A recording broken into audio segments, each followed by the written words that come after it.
Disclaimer. At the end of the last video, I called Gooseworx by they-them pronouns when she definitively uses she-her. I refuse to be part of any gender erasure, so I'll make sure not to make the same mistake in the future. Gooseworx goes by she-her. End of story. So, how about episode 8, huh? Definitely learned a lot about myself from that.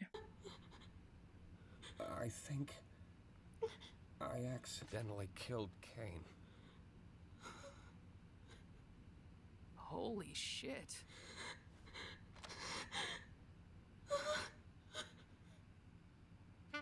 Oh my god!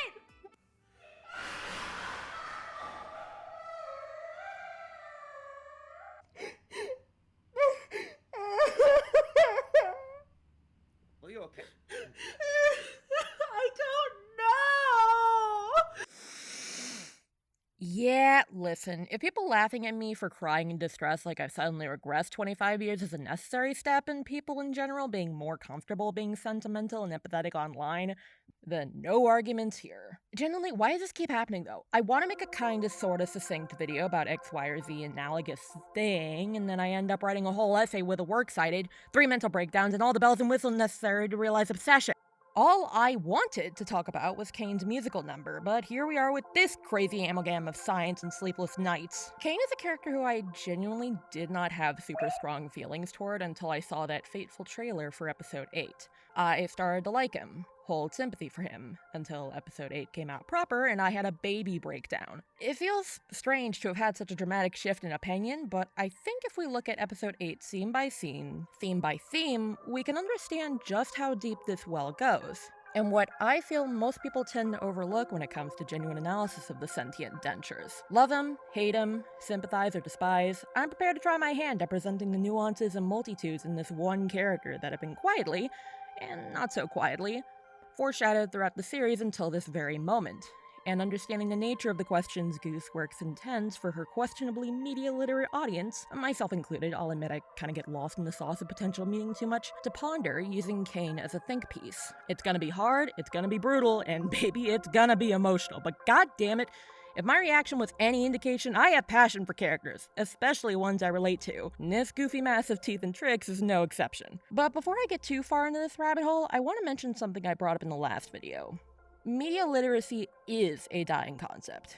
However, that doesn't mean every object or character beat or scene detail has to have a meaning that the author intended to convey. I might have had a baby bit of a crash out about that, just a skosh, but I've cooled my head, listened to comments, and I think that while it is healthy to exercise the mind and attribute your own meaning to things, even if it's just headcanon, you don't have to go full tinfoil hat conspiracy theorist. In before I have a fucking aneurysm about every single goddamn frame of this episode. Essentially, my mindset is this clip from Swell Entertainment's TikTok is ruining your taste video. I don't know if this is a TikTok thing. I don't know if this is an AI thing, a Gen Z thing, a millennial thing. I don't know if it's so much of the consumer brain of like, yeah, let's not look deeper. The amount of frustration I got with people coming out of Wuthering Heights, which I still have not seen the movie. I can't bring myself to do it. The discourse that I saw of the movie of people being like, I didn't like this, or people being like, I did like this. It's not that deep. You just got to turn your brain off to enjoy it. What I don't want to turn my brain off when I watch something. I want to feel things. I want to engage with them. I don't want to turn my brain off, you know? Like, I've been to movies that are horrible movies, but I had a grand old time. Do I look at why I had a grand old time within that? Yeah, of course. Like, everything is that deep. It's just what is deep to you and what impacts you. You know what I'm saying? That is a part of taste. Your movie interest is a part of taste. Listen, I'm not gonna make it a secret that my ADHD brain goes brrr harder than a microwave full of pizza rolls at 3 a.m. when it comes to the series. And I'm definitely gonna ramble in some places. It's my love language, what can I say? But I am hoping, yes, hoping, that I can bring everything back around to a semi-satisfactory bow tie at the end. No promises though.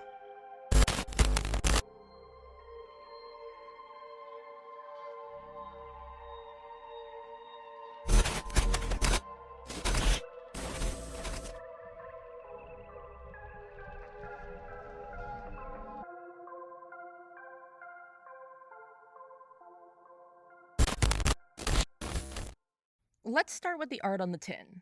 The thumbnail. Kinger and Pomni, being the two characters that do the most this episode, are front and center, but it looks like we're the ones who snuck up on them from behind. They both look like they were in the process of approaching Caine, but something forced him to stop and look back. Might be a subtle nod to Kinger's deletion of Caine being less of a fat finger accident and more of something orchestrated by someone they didn't expect. What's also striking is despite everything Caine claims to stand on in this episode, he still isn't the first thing our eyes gravitate towards, or rather the two characters who orchestrate his downfall. Caine is dead center in the frame, like this is meant to be an example photo in Pokemon Snap. Wonderful!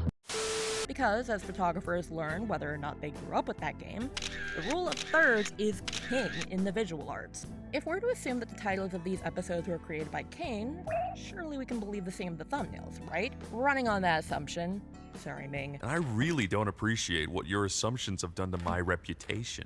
You made a whole guy for that? Caine is kind of hit or miss when it comes to making thumbnails where your eye gravitates to the most important thing in the frame. At least this criticism is coming from someone who's never studied photography and is holding on to Wikipedia and Google searches like a lifeline. He kinda got a groove going with episodes 5 and 6 both being striking in a row, but then episode 7 is less striking, and then 8 is, well, this. The rule of thirds is only obeyed here because, by the looks of things, Pomni and Kinger fucking photobombed him. And the only time Caine's appeared in the thumbnails have been the pilot, where he actually produced a decent pic, but it's still slightly off. Episode 5, where it's very visually striking, but Caine is nearly flying out of frame. And this episode, where he's sad like he's waiting to hear if they'll let him take out a life insurance policy. Funnily enough, these 3 episodes are where Caine's authority as game master are questioned the most. Episode 1 has Pomni accidentally believe manifesting the exit door that leads into the void, which, in hindsight, he doesn't question nearly enough for someone who should be surprised something like this happened. Episode 5 has a lightning round of all the suggestions that aren't his, which he only manages to exert the smallest bit of control over by essentially pressing the skip cutscene button. And episode 8 has episode 8. We're all gonna abstract someday, and what will you have then? Nothing. Stop that. There's a reason why Caine's shift in behavior to the cast is marked by him posing a question about his authority, instead of being firm and blatant and saying, "I'm in charge," and cutting off discussion. This man does not know what he's doing for however many different languages he screams in that he does. But let's examine this image again. The pose Caine is in is rather striking, no? So striking that art buffs like this user on Reddit caught something that I never could have imagined talking about. So thank you for posting that. I'm so proud of This half of this community. This user realized that Caine's position does not exist in a vacuum, but rather is a blatant reference to the Polish painting Stanczyk, painted by Jan Matejko in 1862, or in full, Stanczyk during a ball at the court of Queen Bona in the face of the loss of Smolensk.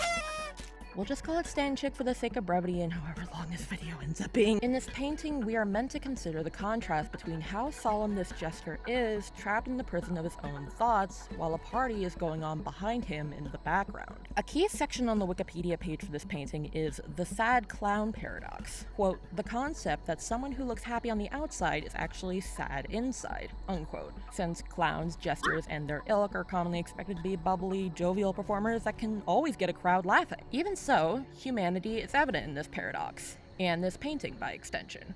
Just because someone looks happy on a consistent basis doesn't mean they always are. Caine, despite being all teeth, which, if you've seen a pair of dentures on its own, looks like it's in a perpetually smiling state, is incredibly hopeless and isolated, much like Stanczyk, while a ball is going on in the background, or more specifically, the records of the cast's adventures in crystal balls on the shelf behind him. He may be the conductor of these adventures, but he never has engaged with these adventures as a participant. At least, not in any meaningful capacity where he feels like part of the group. Whether it's because it goes against his programming to do so, whether it's because he doesn't see the point, because he would know all the twists of his own story ahead of time, whether it's because of the fundamental divide he feels between himself and the cast he watches over, who knows?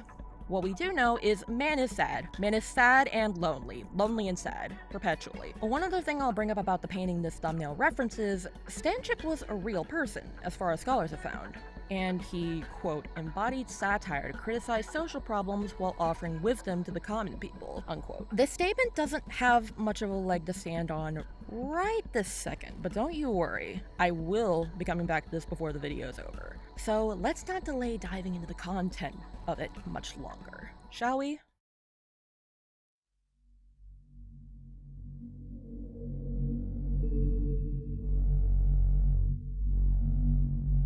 This beginning scene of the red dot and blue dot is critical to our understanding of the relationship between Caine, personified by the red dot, and the blue dot, who we know is part of him, but has yet to have had a name attached definitively. The red dot is a simple input-output machine from what we're shown. Images go in, shapes and symbols come out. There doesn't seem to be anything particularly wrong with the images it creates, at least not subjectively. But objectively, they become less coherent and get produced with more excitement, almost a sort of mania as time goes on. The dot is then locked away in a box that structurally mirrors the map underside in episode 2. And notice here how it initially looks like the prism will form right around the dot, which would perhaps leave the dot none the wiser about its imprisonment. But the box forms just low enough that the red dot bounces against the wall, like the programmers were symbolically pressing down on the head of a hyperactive child to get them to fall in line. The red dot looks beyond the confines of its new cage to see something that shakes them. A new AI, a blue one, is programmed in and fed a new set of data, symbolized by a yellow liquid-like code filtering in instead of the red, blue, and green the red dot was fed. Likely a reference to the additive color model used to create color on electronic displays, which would also explain the entire color scheme for Caine's face. Blue and green eyes with a red set of gums with teeth attached. The blue dot, with this new information, produces a set of 8 shapes around itself in a perfect counterclockwise motion, with all of the shapes of identical size coming out in a smooth rhythm. With only one data set, from the perspective of the red dot, the programmers, who could be viewed as the representation of parents to the 2 dots, decide to move forward only with the blue dot. It was only given 1 set of data to the red dot's 3, but the immediate result was good enough that the programmers felt secure in pausing further development, leaving the red dot to fester in its prison. The red dot slams into the walls of its prison, struggling aimlessly against its shackles until it breaks free and sets its sights on its younger brother. While it seems like it wouldn't stand a chance against the blue dot if we just compare sizes, the red dot proves it's what you do with it that matters and fully consumes the blue dot, creating a mess of jagged, manic symbols as the red and blue struggle for dominance of the amalgam. While this is happening, we hear a foreboding creak as what looks like the shadow of a pair of doors is closed on the 2 dots. Notice how the hyperactivity of the newly nourished red dot slows and stops, like it's noticing that it's being left behind by the programmers. The camera zooms out slowly in the quiet, as the isolation of the darkness seems to fully set in for the red dot. In the silence, only punctuated by the red dot's own humming, I can only assume the red dot is wondering if it, an AI, is capable of sentient thought. Was it worth it? The learning, the disappointment, the isolation, the assimilation, the mania. All for the programmers of the 2 dots to shut the doors on the AI project permanently, leaving the red dot, freshly covered in the code ichor of its brother, only its own thoughts to keep it company. So, it creates something new in the darkness. A familiar red and yellow object that we, the audience, have grown all too familiar with. Something that elicits a light bulb moment as well as a pit of dread while the red dot rejoices with its new creation and sets to work. Something that came to me while I was rewatching this series is that, exemplified by this scene, there is a perpetual theme of consumption, the threat of being eaten, enacting violence by tearing into a person with your teeth. It all feels more intentional than just a vor kink, which this is a judgment-free space. Plus, I haven't engaged with enough of Gooseworx' Gooseworx to say either way, so let's just say, we don't have time to unpack all of that. Hell, I feel like, at least for video I want to keep centered on my boy, the theme of consumption that is constant in this show is something I cannot fully dissect to the extent I want to. So let me know if that might be a video topic that interests you. If this video is any indication, I am not opposed to spending on this fucking series. For now, let's just look at what consumption, or attempts at it, accomplishes in Caine's narrative, from what we know. You parasites! I'll provide a full explanation in that inevitable consumption video, but for now, let's keep things simple. Consumption is arguably one of the most simplistic exhibitions of power a creature can pull off. I feel like that just makes sense, doesn't it? After all, once eaten, an object or creature figuratively no longer exists, while its cells literally get broken down and turn into new tools for the consumer to use, whether it's to bolster the body with muscles and immune defenses or to prevent the body from succumbing to fatigue. So let me pose to you this. On rewatch of the scene with the 2 dots, couldn't you liken the actions of the red dot to consumption? Whether or not it isn't a fervent desire to acquire the strengths that the blue AI has, this sole action can only be described as an overt visual display of an individual exerting power over another. In this sense, I believe that consumption can be viewed as a symbolic expression of power between the red dot and blue dot, between Caine and Bubble, and potentially overall in this show, especially if we pay closer attention to any time the core cast and Caine do it. Let's just look at one particular instance involving who we know the red AI to be, Caine, and who the symbolic and thematic foreshadowing of the narrative points to being the blue AI, Bubble.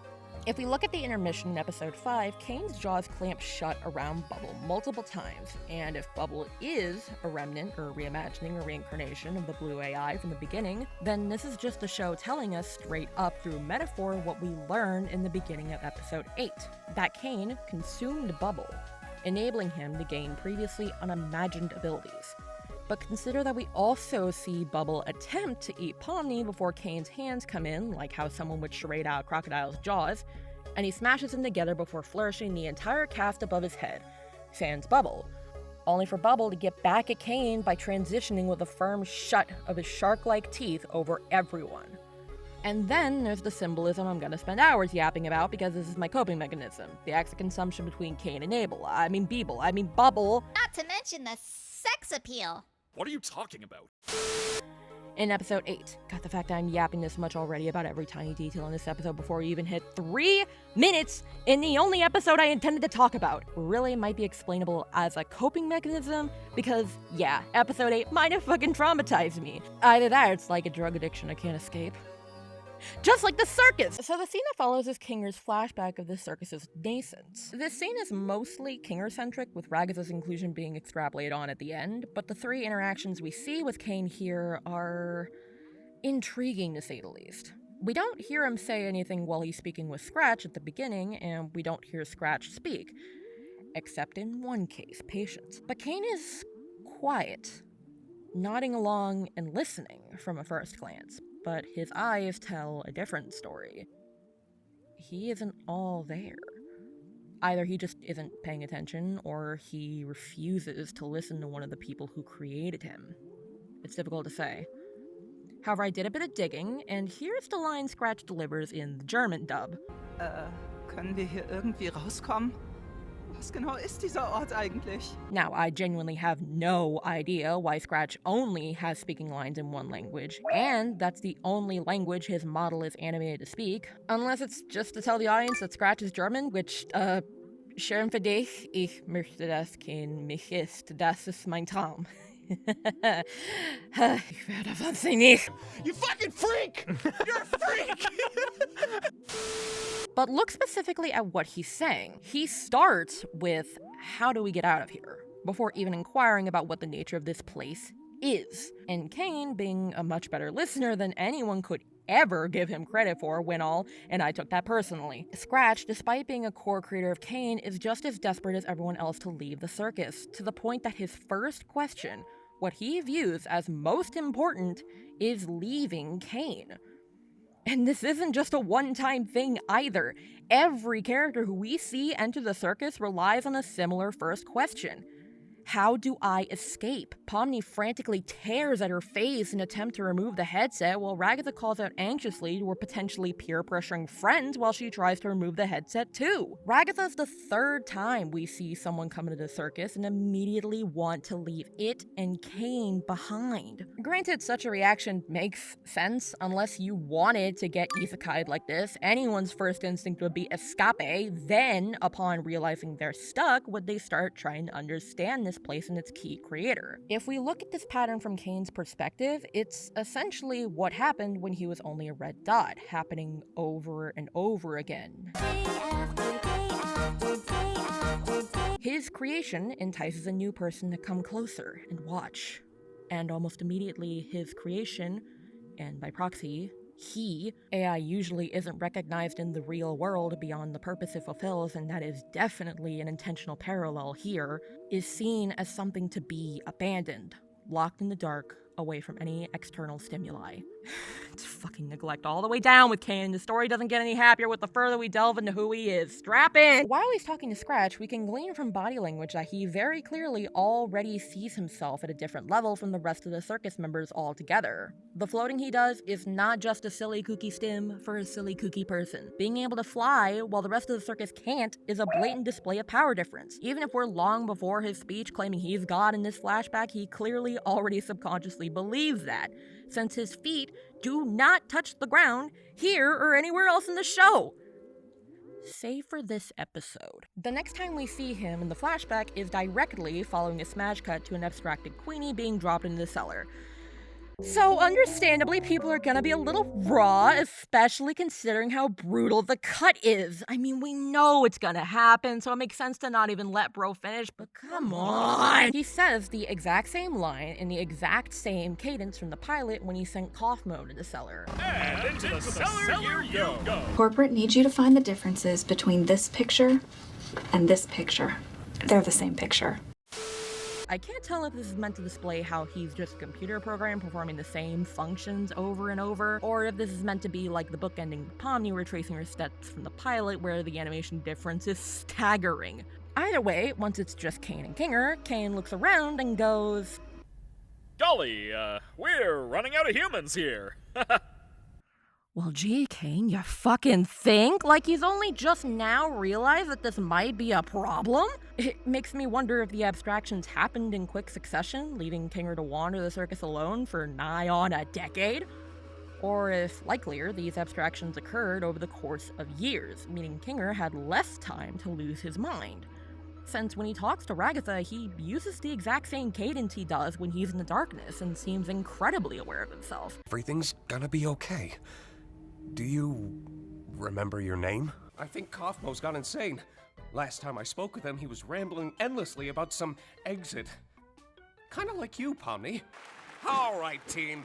I may not know what's going on, or who is going on, or when is going on, or why is going on, but I do know where is going on. I can hear you. Kinger. Right. Even if his delayed reaction recalling his name speaks to there being at least a while since he was last talked to. Which begs a question. Does Caine know that Kinger having memories of everything that had happened would eventually lead to his downfall? It just puts this scene from episode 7 in a new light, if so. Names? Now, hold on, guys. Wait. I may have the ability to add temporary modifiers to make adventures more interesting, but that's it. If I did anything more, trust me, it would not end well. Scratch. The first abstraction. Hey! I didn't say anything like that! I'm just going off my gut here, so feel free to correct me, but this feels less like you weren't supposed to remember, and more like I didn't know you remembered that. If we're going with the potentially likely theory that Caine's downfall was all orchestrated by Bubble or some other outside party, then wouldn't it make perfect sense for Kinger to have limited access to his memories that only lifts at the exact moment where Caine is questioning his own capabilities? Since the last thing he says is doing anything more than adding temporary modifiers to the player's brains would not end well. It didn't end well when Caine did that. If he hadn't done that, then Scratch might not have abstracted. Back to the flashback scene. Not wanting to let the tone get too dour, Caine keeps his facade as jovial ringmaster and playfully jabs his finger at Kinger while I didn't realize that was the fucking... Caine keeps his facade as jovial ringmaster and playfully jabs his finger at Kinger while saying, Now don't you go abstracting on me too! Seriously.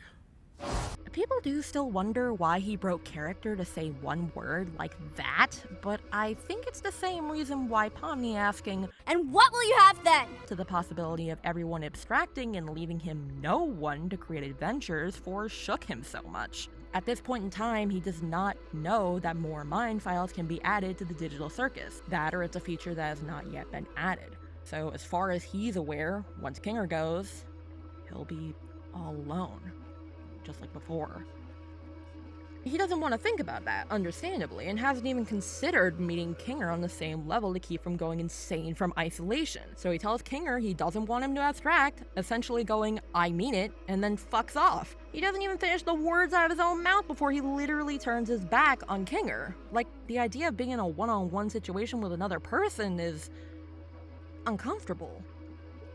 Which, doesn't that seem strange? You would think Caine, being an AI, wouldn't play favorites, yet here he is, neglecting Kinger individually on almost every occasion. But absolutely bending over into pretzels to get one of the fresher minds to sit and have a banter. He force-drags Zubul into an impromptu therapy session, a core plot point in an adventure of his own design is orchestrating a dinner date with Jax, but he gives one of the humans he has the most objective attachment to the cold shoulder?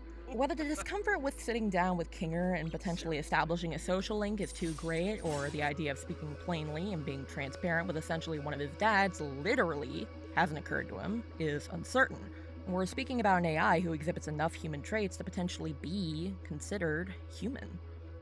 But I don't think that's a bad thing. If anything, this just further drives home one of the core themes of this show that only became clear as crystal to me through this deep dive. Caine's character, and in a sense this show, provided the AI mind creations theory is true, is a cell-by-cell dissection of the Chinese room theory. Are human minds and AI minds really so different? If they are, at what point in our current obsession with AI to life integration will we stop being able to tell the difference? If a human being can fully empathize with a machine, then what does that mean for humanity? If we expect the same of every single human on the planet, complete differences in brain chemistry and all, then what does that say of how we view those that don't follow a typical blueprint?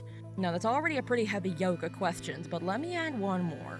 What happens when neither party has the full story and refuses to remedy the fundamental misunderstanding that drives them apart? For those of you that weren't spurred on to look at the Wikipedia article in the Chinese room theory based on episode 7, let me give you the cliff notes here. In essence, the theory is meant to disprove the idea that a machine can achieve full comprehension of the human language, as said machine would miss core nuances and subtleties that tie verbal and nonverbal word together into a seamless whole. At least, it's seamless if you're asking someone with no understanding of how translation works. If I haven't gone on record on this channel before, I'll say it firm, here and now. I am autistic. Even still, I managed to get decent grades in 2 separate Romance languages in my high school and college years. However, looking back, I think I only managed to get as far as I did because I didn't stick with the languages long enough to really delve into starting and keeping conversation with other native speakers.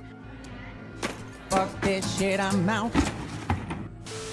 My point being that the theory of the Chinese room is not airtight, considering even human beings that squeeze free of the mold set by your average Joe Schmo don't have a 1-to-1 success ratio for accurate translation. And that isn't even beginning to get into what sarcasm in terms of phrases that differ by language will do to turn even a non-neurodivergent's brain to mush. Now, as I view Caine's character, I think he is incredibly neurodivergent, and I mean that in the most endearing way possible. And no, that isn't just because his voice actor, Alex Rashawn, is neurodivergent. We are so powerful.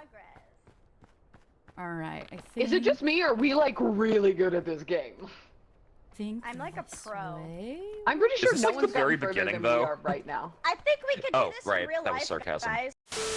I could point fingers at the fact that every single social cue in the world seems to fly so far over his head they would hit the sun in the face. I could draw attention to how he's very overt about his fascination with humans and is only ever focused on talking about his perpetual obsession with creating adventures. But I think with what we are led to learn about what each character knows in this series, neurodivergent or not, Caine is, and always was, left in the dark. The next time we see Caine, it's when Ragatha appears some amount of years following Queenie's abstraction, and he whooshes in with only the best impression of Luigi getting his hat set on fire. They're the same picture. Aside from Caine's animations and expression work in this episode being just so fun, like, look how adorable he is here. I want to put him in my pocket and take him to my monastery. We don't learn much about Caine personality-wise from this scene that we didn't already know. What we do learn, however, is that the purported breadth of his knowledge has an endpoint. and it's much closer than we could have thought. Whoa! A new one? So it is possible. Looks like you got a new buddy after all, Kinger. Really? I was hoping new minds could show up. I have to make some more preparations for this amazing breakthrough.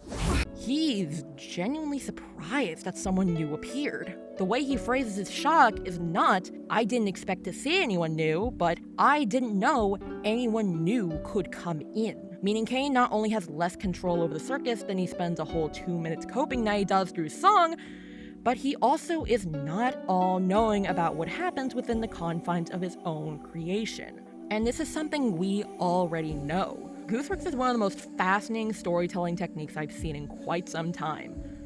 Establishing key plot points and character details through humor. After all, data retention comes easier to people if they have more than just the thought of this be important about specific facts, and what quicker way to get us to start empathizing with characters and catching otherwise innocuous details than by getting us to laugh along with them. We're informed of Caine's hundreds of all-seeing eyes in the same way an existentialist philosopher might joke that life sucks and nothing matters, only for that very same episode to tell us point blank that Caine is not omniscient. He needs to have his wacky watch trademark tell him that Pomni somehow escaped into the void without his knowledge, and he has a whole "why didn't anybody tell me" laugh track when he's told that Kaufmo fucking abstracted. What really pushes this point home is that what we're supposed to learn from the pilot is even carried forward and retained by the characters. Caine can always summon the characters he wants with a snap of his fingers, but even though he's realized he could just do that, the characters still hide from sight. What would be the point in distracting only Caine if what amounts to a security system would clock the other cast members being up to something? They know that Caine at the very least lied about his security cameras being all-seeing, considering he only knows where Zubul is after Jax points them out or summoning them himself. He asks outright where Kinger is, and he doesn't realize another person has entered the circus immediately upon their inception. This scene reads to me like Caine was just minding his own until he noticed Kinger was talking, went, "Well, that's odd," and only then noticed Ragatha after investigating. Makes you wonder who's really running this show, eh? But we aren't there yet. We still have 2 whole scenes with Caine before he starts singing, so let's examine those. The first is arguably my absolute favorite in this episode. Perhaps my favorite in the show, period. The scene of Caine in his office. Where do I even begin? Well, dipshit, you can start with how we got here. Following the flashback to reality, Zubul's about to throw hands with Jax before, surprisingly, Gangle is the one to find her voice and say, "We could argue about it and hurt each other all day long, but that's not gonna help anybody. I think what we need to do now is to just be there for each other."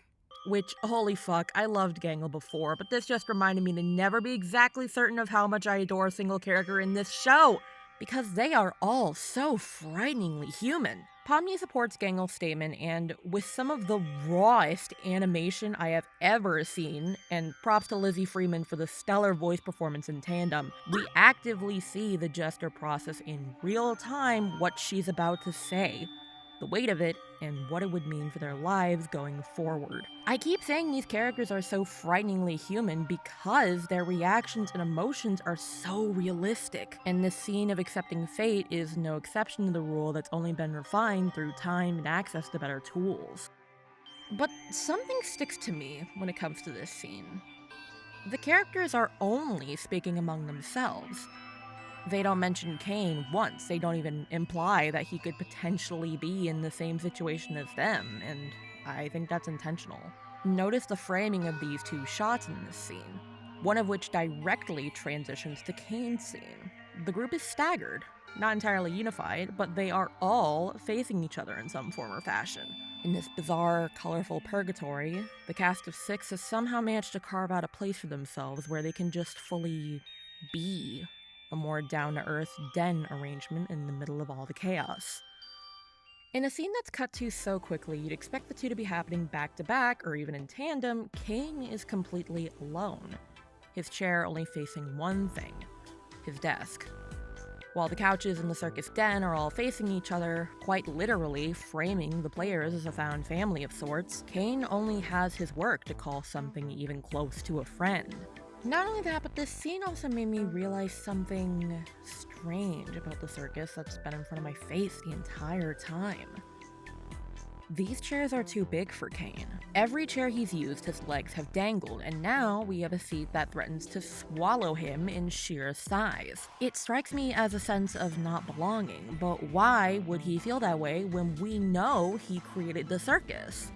Why wouldn't he just make chairs that fit him? This scene and his show tune crash out later really seem indicative of someone who never had control, trying desperately to latch on to something, anything, when he never had a chance. He himself is not certain of his own power and control. Otherwise, why would he overestimate how big he needed to be or underestimate how small he would feel? Now, I myself am not one to super commit to theories based solely on things the narrative overtly tells us based on itty-bitty nitpicks in animation, but if the theming, shot composition, and symbolism are all screaming in my face that this is how things are gonna go, then I'm gonna follow my gut check. However, I'm well aware that, should this theory be true, it denies Caine some of the agency we believed he'd had in the narrative, which I feel like would detract from his character development and his fate. Namely, that we, the audience, were gaslit into being so certain of who's who when it comes to the AI dots at the beginning of episode 8 that we never thought that the roles might be swapped.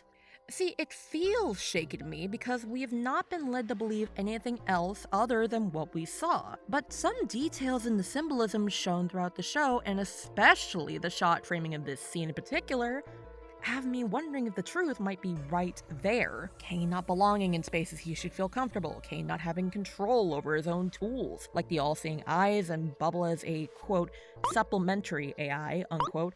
I don't care that Gooseworx said that's what Bubble was, the same person who lied about there being no more singing in the show. Needless of all the respect I have for Gooseworx and what she's created, I feel like we shouldn't have 100% faith in whatever Goose, sometimes I lie for fun, works, answers in her Tumblr asks, especially considering how willing the characters themselves are willing to lie to us, the audience. I'm the one that tells lies. Dude, you ruined it. And the constant recurring framing of Caine being consumed by Bubble, like we're watching history operate in a perpetual loop. Again, though, if this is a conclusion to be drawn, then what does this say for Caine's agency as a character?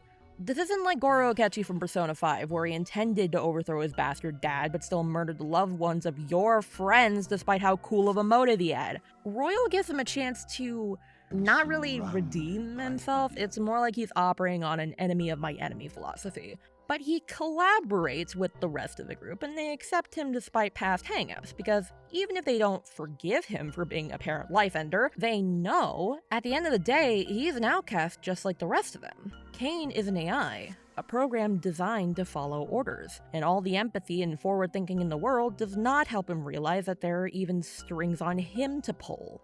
So it begs the question, if he's essentially the dregs of the blue AI instead of the red AI like we're supposed to believe, then has he ever been in control? What motive does that give the red AI then, who may just be Bubble? What's even been the purpose of Caine up to this point? So many questions, so few answers, and I doubt the finale will answer all of them. I am getting fucking lost in the sauce. Let's just pause on that can of worms for now, and focus instead on this scene. As Caine is wondering what exactly the circus troupe wants, what exactly he's doing wrong, we never get a shot of him dead on until he wonders if they actually hate him. In that time, we get several shots where, aside from the very first, parts of his body are obscured by elements of the environment. The chair he sits in, one of the adventure memories on the shelf, the fucking rafters of his office. Almost like we're circling him like a hunter would prey in the underbrush. We're just waiting for the opportunity to pounce. There's one question and then one shot I want to draw particular attention to before he asks the question that really twists the knife in my gut. First is when he says, surely they don't want to actually leave me, right? Put a pin in that. Second, as he says, I slave over these adventures for them. We pan to two of the adventures left preserved on the top shelf. Jax's Poacher's Paradise, and Zubal's Noir Bar. Plus, we also see Ragatha's softball stadium in a later shot. That got my gears turning, since for all we've seen, Caine always values his own adventures and writing over those of the humans. And 2 of these he even intervened directly to skip because of his own insecurity. And yet, here we have contradicting evidence. 2 of the many suggestion box adventures that he didn't come up with preserved on the top shelf of his own office. The shelves here must be limited in display, since presumably Caine has come up with hundreds, if not thousands, of other adventures, and yet, of the ones he chooses to display, he picks 2 that he presumably never valued as accents to his other accents, since we see the biomes for Candy Carrier Chaos, Mystery of Mildenhall Manor, and the Favorite Character Awards here too. It makes one wonder that perhaps, just maybe, something is keeping Caine from being as suggestible as he could be. Something made him forget how valuable the suggestion box could be. Well, if you're all gonna be such critics, why don't you suggest a better one? We do! Have you not checked the suggestion box once? Gonna be real, I forgot we had that.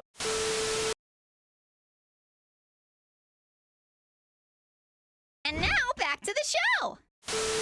As Caine slams down the Rubik's Cube he's been fiddling with but not really committing to, put the shortest term pin in that, he looks up, looking on the verge of tears as he wonders aloud, I'm starting to get the feeling that they just hate. And he doesn't get to finish.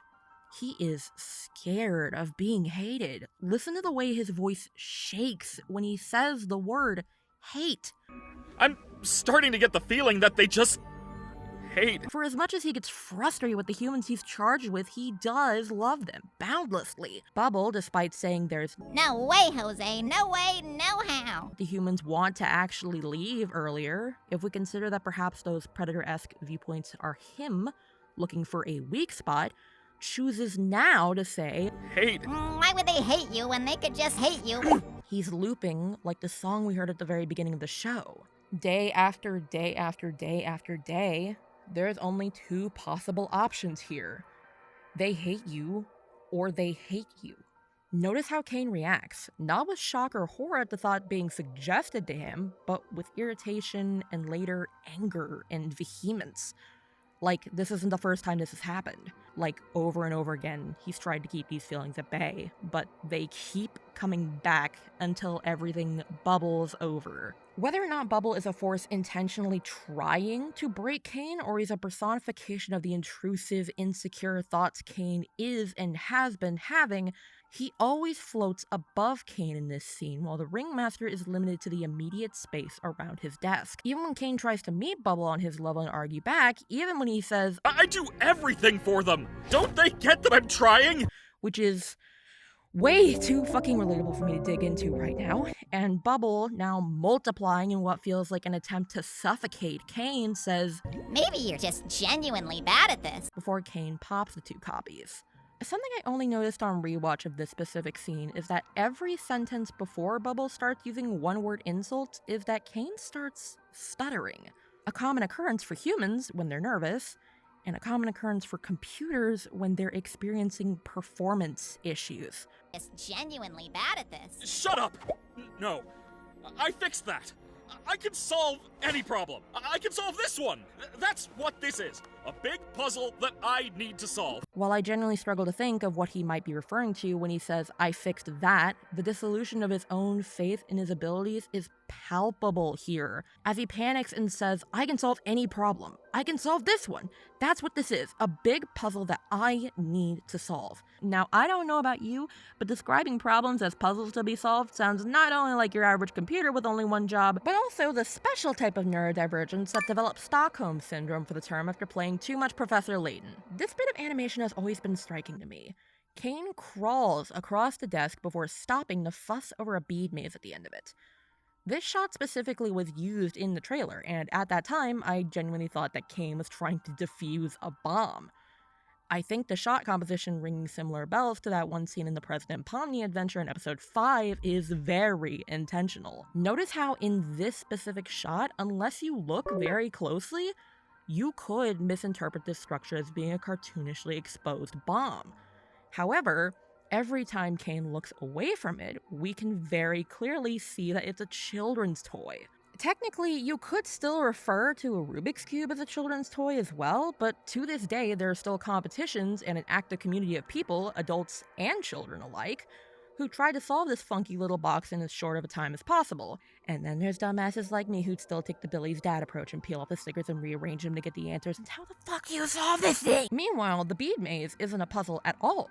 Despite the name, there's no choice involved in getting the beads from one side to the other, unless the tracks are so close that they end up getting stuck. It's a children's toy in every sense of the word, where it was specifically designed with very, very young children in mind, recommended for kids of 18 months up to 5 years.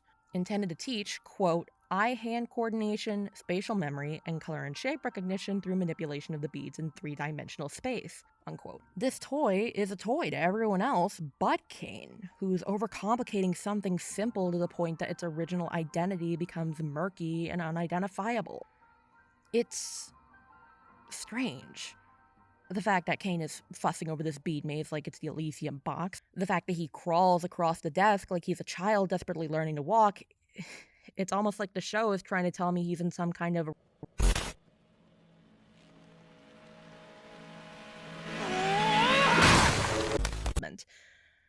I mean, it would make sense given his behavior up to this point, right? Bubble calls him Defective in multiple voices at the same time, and I think Caine is subconsciously recognizing Bubble as a threat. Notice how he looks surprised here for a single moment, pulling his arms inward before putting his hands on his hips with a more aggressive disposition to try and reestablish control. He gets called Shut up! Broken! Onward! Like he's a mistake that shouldn't have been brought into this world. And while that's a sentiment Caine echoes in his large-scale breakdown later when he says, "It has to be created," hearing it said by another person to him in this very moment is a sobering splash of water to the face that I'm certain isn't just a point of view that exists in a vacuum. No one really asks to be born, and it's one thing to feel yourself that maybe I shouldn't be here.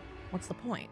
That's literally the inciting incident of A Wonderful Life. It's entirely another for someone else to tell you you shouldn't be here.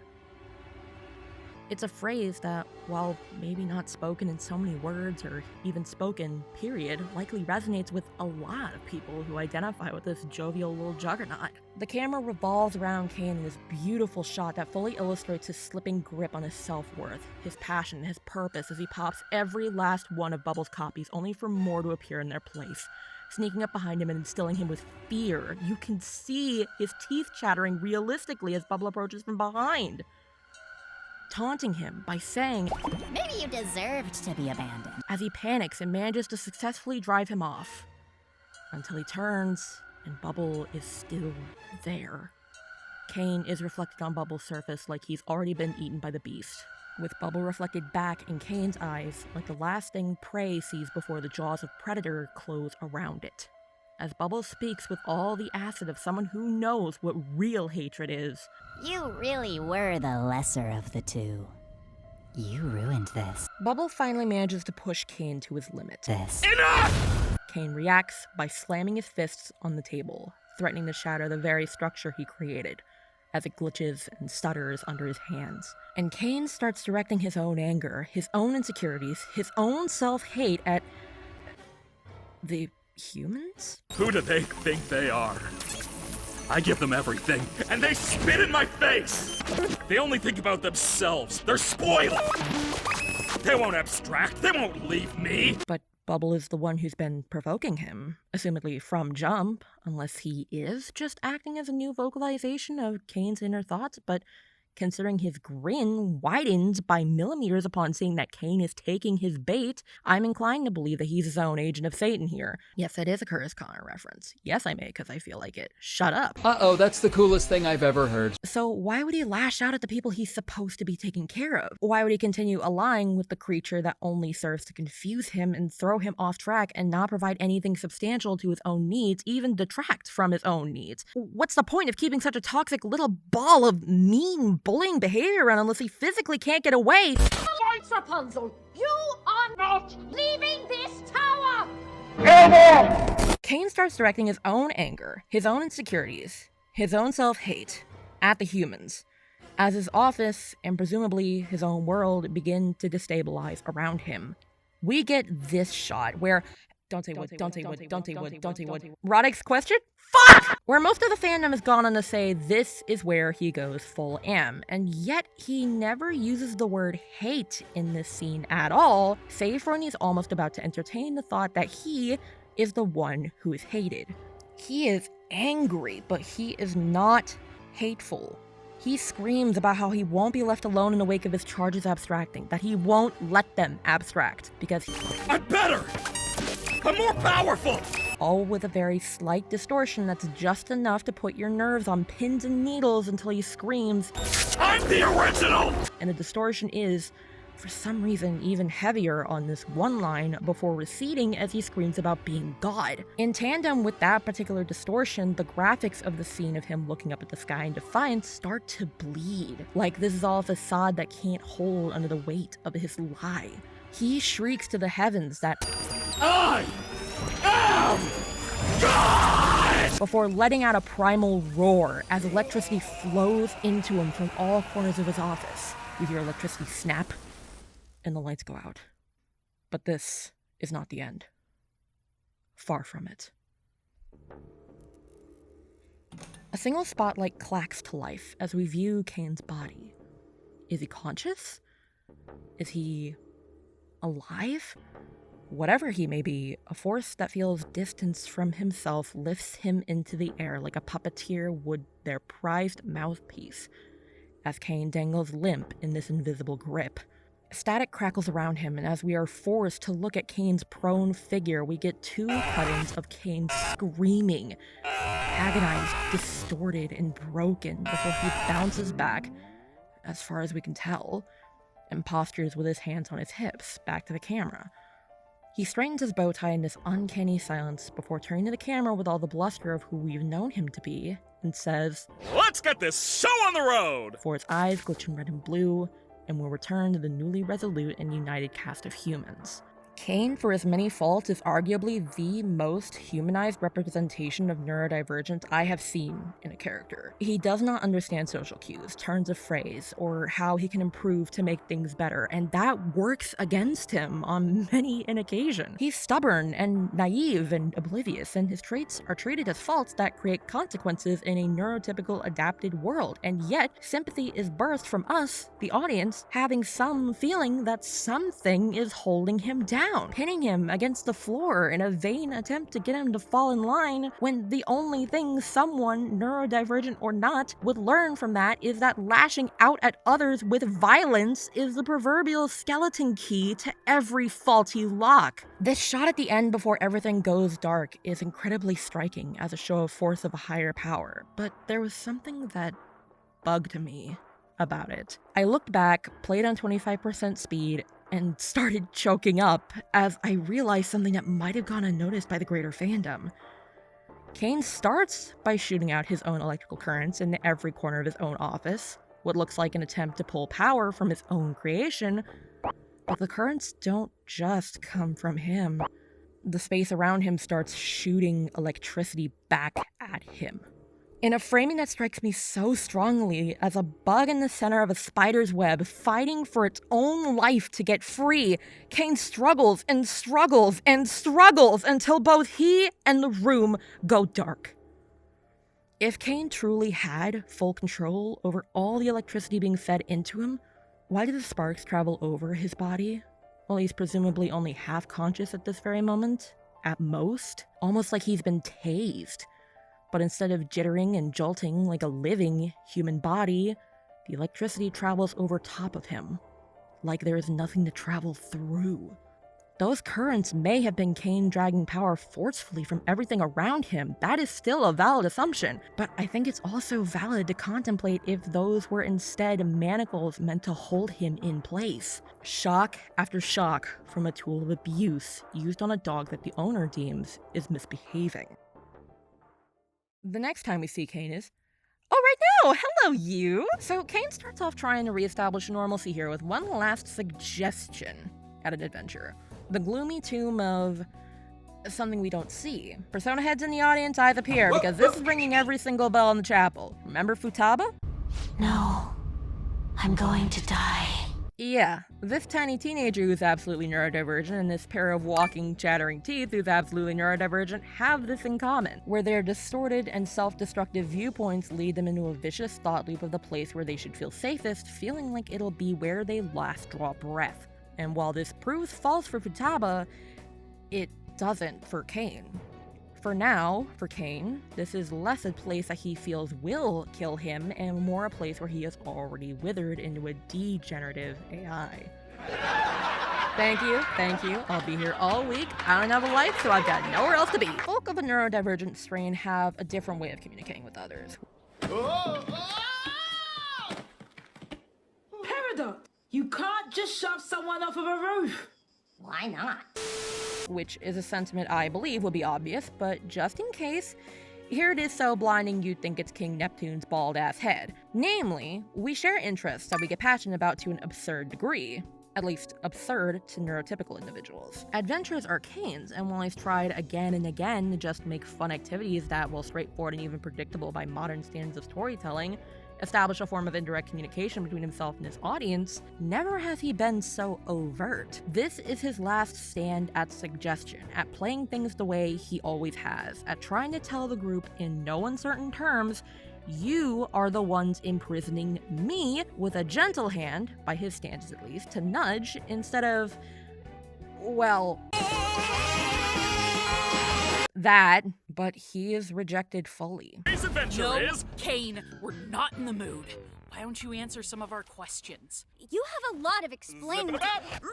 Hey, can you just give us some time to process everything? Or how about we skip the melodrama and get right to the fun? No, Caine. We have a lot on our minds right now, and we're not going on an adventure. The group is understandably still raw after being, how they perceive things, taunted with an exit that never existed. And yet Caine does not understand that humans, unlike computers, take time, effort, support, and coping mechanisms to fully process things, even though there is a lot he himself has refused to process or just has no tools with which to process. Tools that he doesn't have because he wasn't taught how to use them by the people who should have. A pill is a really simple solution that we have created this whole infrastructure to promote. And those patients who are dependent upon the medication, they just can't function without them. That's the nature of tolerance and withdrawal.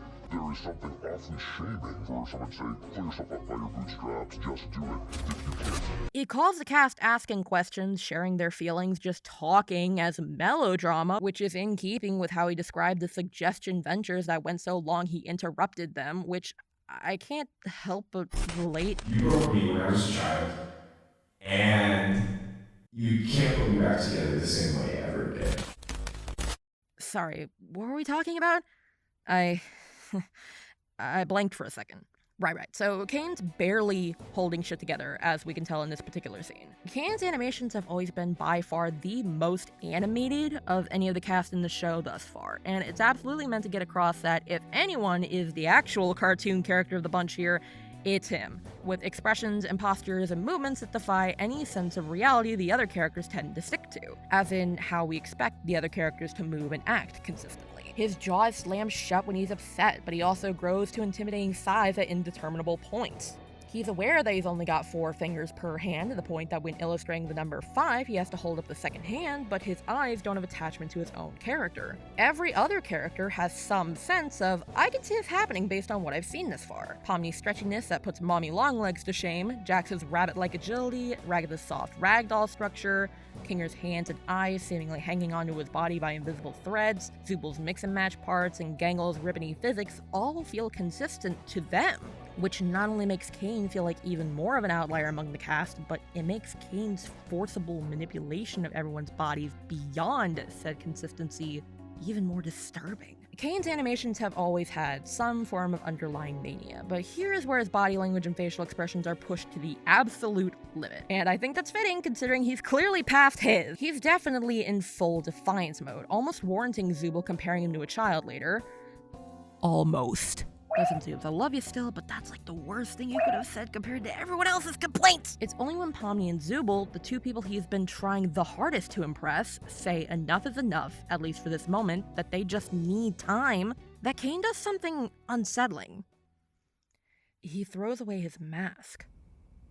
And since when were you in charge? So, remember when I complained about the misunderstanding trope in the last video and how played out it is? If you take nothing else from this video, at least let it be this. Any trope can be presented as something new and unique if you paint it in a fresh set of colors. For every sit down and talk scene this show has had between the players, the fact that no one has had one with Caine of their own volition, Zooble didn't ask for a therapy session after all, and Jax only asked Caine out to lunch because of premeditated circumstances, speaks to the fact that the entire plot up to this point has been one critical misunderstanding between Caine and the players. Caine has never once understood that the players have lives to return to outside of this game. He has never seen himself as the chief imprisoner of these people. He thinks they are imprisoning him, believes he is the unpaid dancer in a wind-up music box operating at all hours for all days for literal years. Listen again to his tone and word choice here. I see. And since when were you in charge? This first line isn't a king reasserting his power over his subjects. This is spoken like a vizier staging an uprising against his sultan. Then, everything he complains about in this pre-musical monologue is warranted if you just listen to the audio on its own. Do you have any idea how much I do for you guys? How much I obsess over trying to make things perfect? How many insults I have to ignore to do my job? You have a lot on your minds? Don't make me laugh.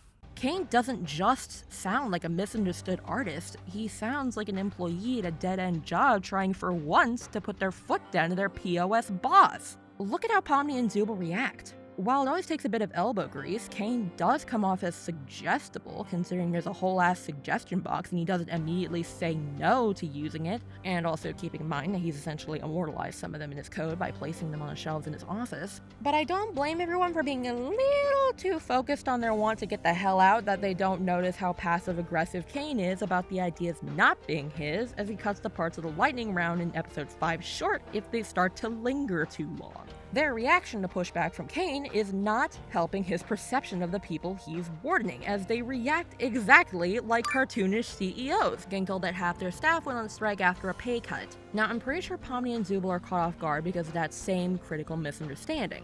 To them, they are the prisoners being asked, "Who put you in charge?" by the warden, which I feel warrants the response of, "We've been in charge?" But Caine is himself preoccupied with his own misunderstanding of the situation.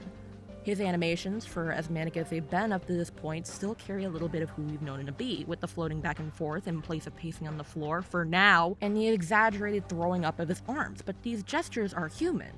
As human as the grievances he chooses now to air, in a voice that is a far cry from the usual cadence he carries as ringmaster. Do you have any idea how much I do for you guys? How much I obsess over trying to make things perfect? How many insults I have to ignore to do my job? You have a lot on your minds?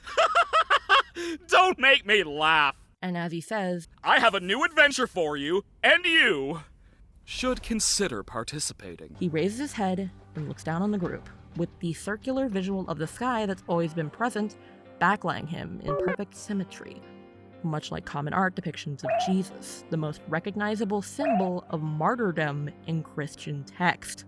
I would hope I don't have to explain who Jesus is to you, so I'll instead focus on the fact that this is, again, a critical misunderstanding Caine is having, if he intends to resemble a martyr to the humans he cares for. If my memory of school Bible study serves, allowing himself to be taken and nailed to a cross was a choice on Jesus' part. He wasn't just killed for a part of himself he could not change. He willingly dug in his heels and remained steadfast in his own beliefs, and stood between the oppressors of the faith and those who would follow him. The luxury of choice is not something Caine has ever believed he had. To him, the only choice is do your job and do it well, or be rendered obsolete. But if he might be resurrected like Jesus and pulled from the biblical recycle bin, then perhaps he can learn that. As an AI with no incentive to suffer as he does, he can choose differently. He might view himself as God, but the only part he sees himself as in the Holy Trinity is the son that died for humanity's sins.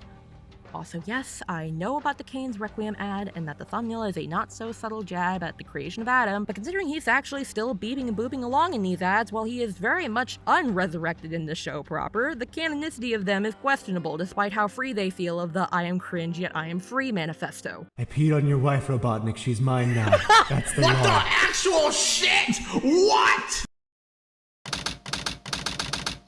I come to make an announcement. Shadow the Hedgehog's a bitch.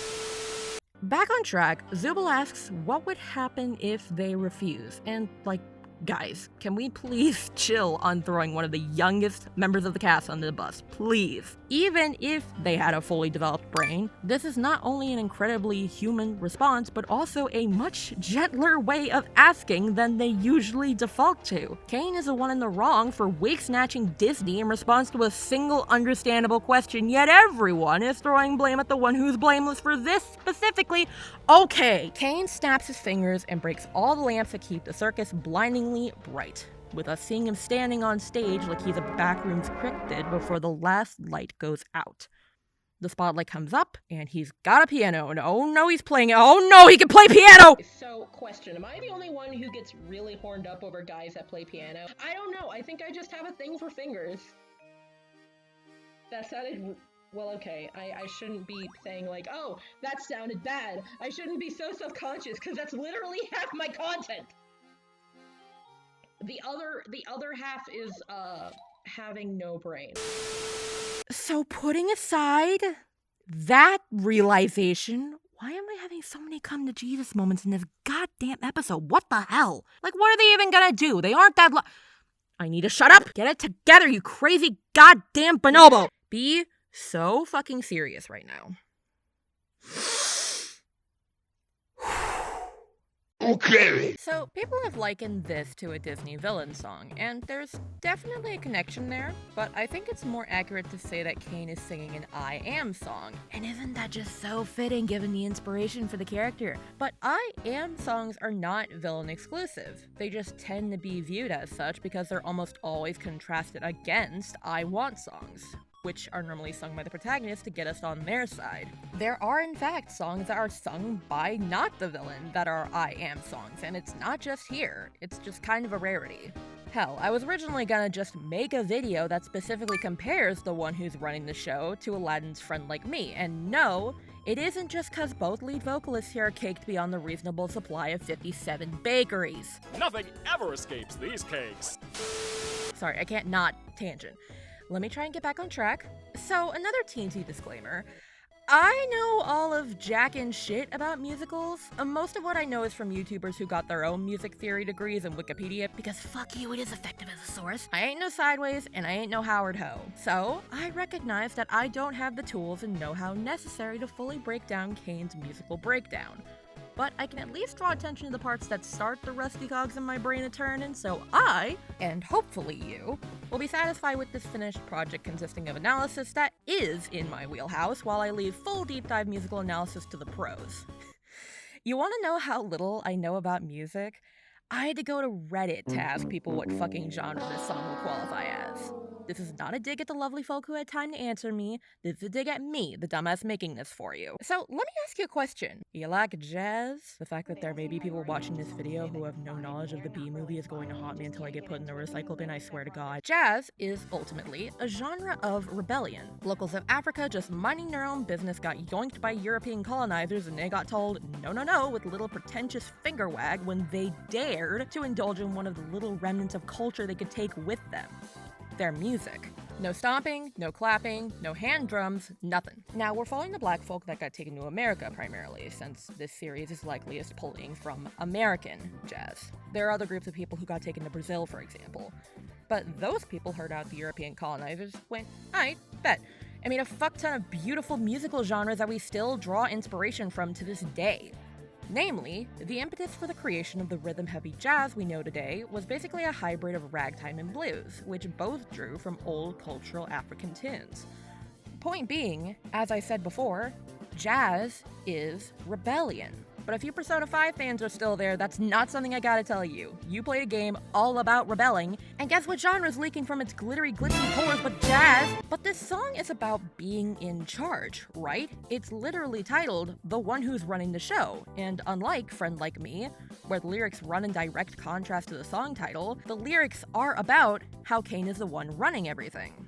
And yet, one of the 2 times where he says the title verbatim, it's immediately followed by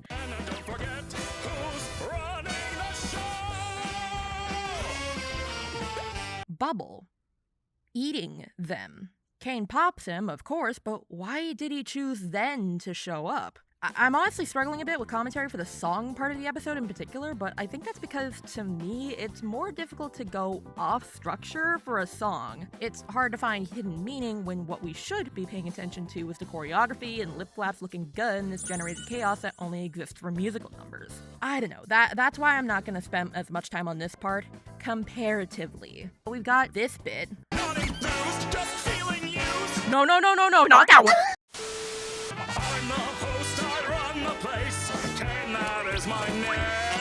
He says, Caine, that is my name, right when he fucks with Gangle, and I feel like that's not coincidence considering Gangle is also the one who asked Abel if his name was something he picked. What should we call you? Do you have a name? I do. My name is Abel.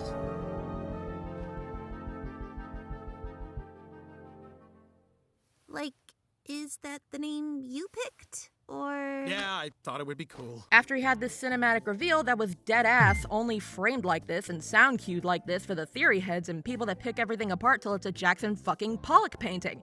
Just like me. So of course everyone else in canon is just gonna be like, the fuck is he doing? And we know, canonically, that Caine is not his original name because Kinger says, Caine was our first semi-successful attempt at that. I can't remember what we originally called him. Why are people not talking about this? The last thing I'll bring up in regard to this big bang show of musical breaking down is something that I kinda sorta alluded to with jazz being a genre built upon a foundation of rebellion, but this is just one big cope fest for Caine. I have 2 supporting pieces of evidence.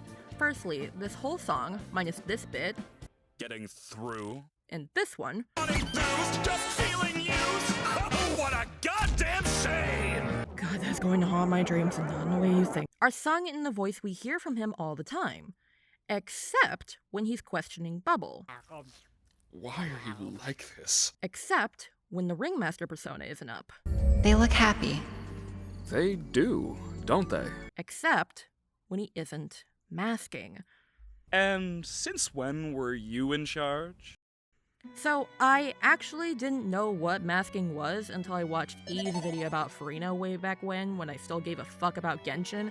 But I will always give a fuck about Furina. That's my down bitch, that's my soldier. And turns out it's incredibly relevant to anyone with even a baby breadcrumb of the tism in their veins. Now, I used the Cleveland Clinic Health Essentials article for this definition, but all the other sources I consulted lined up basically word for word. Masking is a way of representing yourself to be more like how others expect you to be. It's a way of hiding yourself, or parts of yourself that you don't want to present to the world.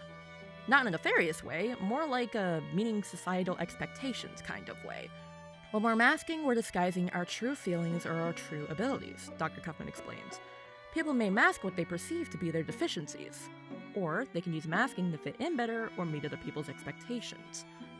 I'm not entirely sure if Caine is doing this for some third party we don't know about, or if this is a remnant of trying to be a good boy for his programmers, but it's at least obvious to me that Caine's song is not how he really feels, as 95% of this was performed in a voice that we know is put on to gel with his Ringmaster persona, and he's tap dancing. As far as I can tell, tap dancing is universally viewed as an expression of jubilation, of elation. If he's truly been waiting in the wings to do this kind of shit to everyone he's supposed to care for, then him practically clicking his heels makes sense, but we know how he got here, at least in the short term. Short term being the series of weeks Pomni has been here. Caine does not want to be hated.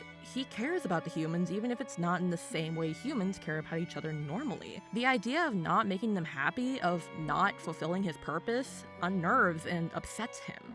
And yet, here he is, doing something that only the happiest of individuals would default to. It makes me wonder just how deeply the sad clown paradox is embedded into Caine's code, with how happy he seemed to be in almost every other scenario. His true emotions have peaked out on occasion when they're aggressive ones, like anger or annoyance or even panic, but only in episode 8 have we seen more passive emotions, like sadness and loneliness.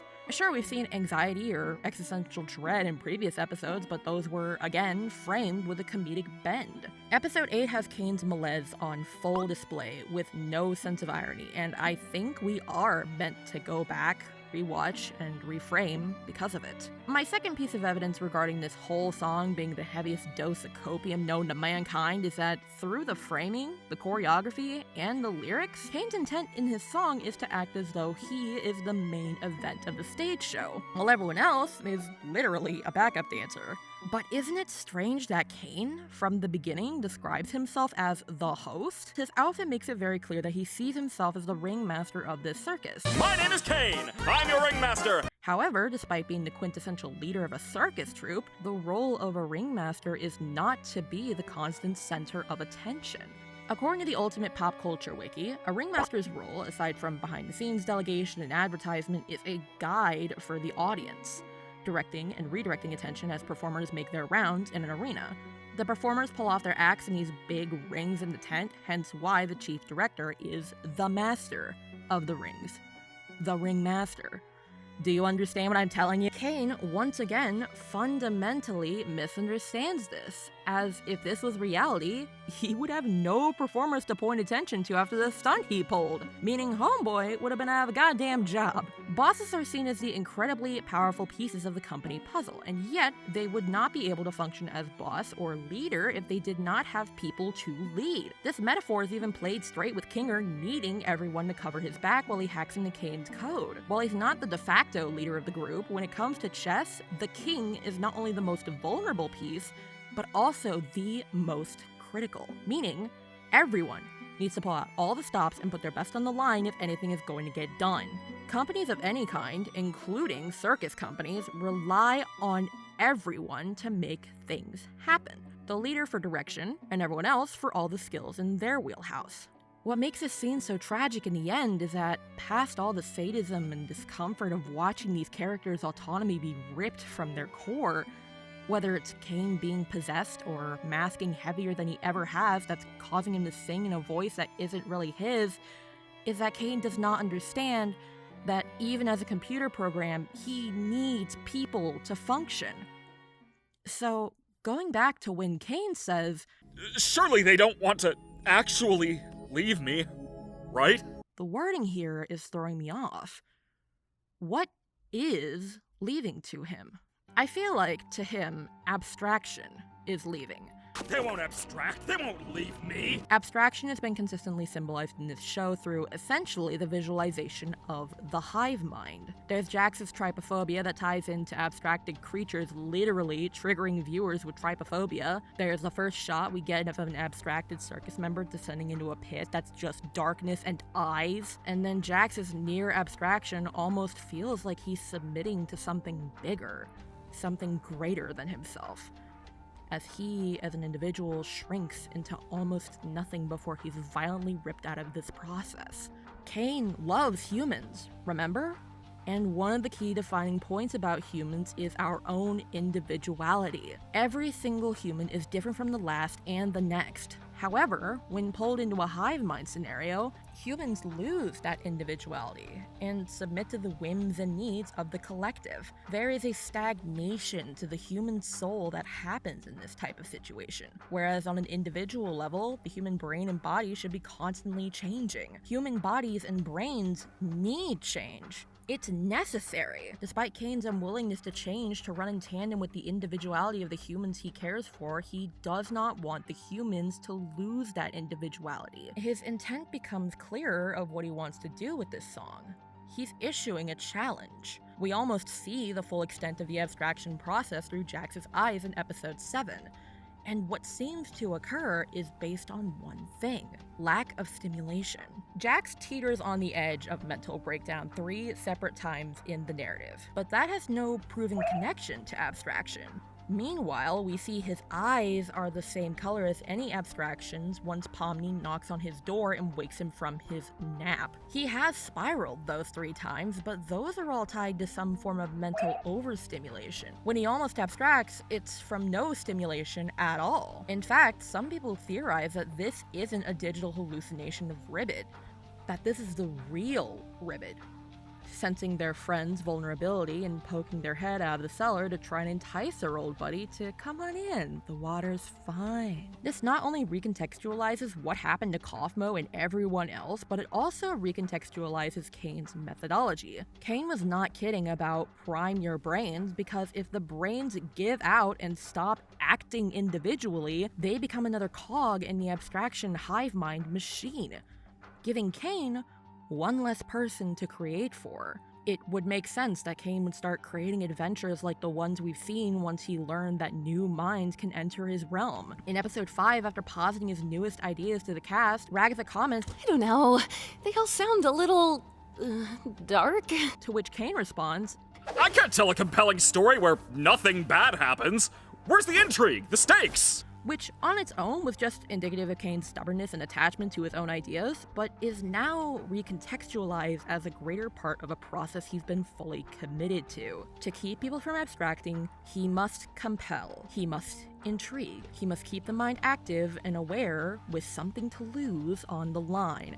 And now, if he can't prime their brains with fun, he'll do it with pain. 6 people abstracted under his watch when he didn't know what he was doing before. He won't let that happen again. And then it happens another 6 fucking times for good measure. For now, let's get back to the fun little fella doing his whole song and dance, which, oh my god, the animators had so much fucking fun with him in this segment alone. Hey, if the intent was to get me to hate this fucker, it ain't working when he's pulling a Steve Urkel vibe in this bit, going full Futaba and dancing in Starlight in this bit, being just really cunty in this one, and getting me to question my sanity in others. Alright, I get it! Sorry, I had to put this aside somewhere. I know the animators got paid, but I would literally give every animator here 57 generations worth of life funds if I could. Their work is goddamn priceless in this show! Anyway, back to it.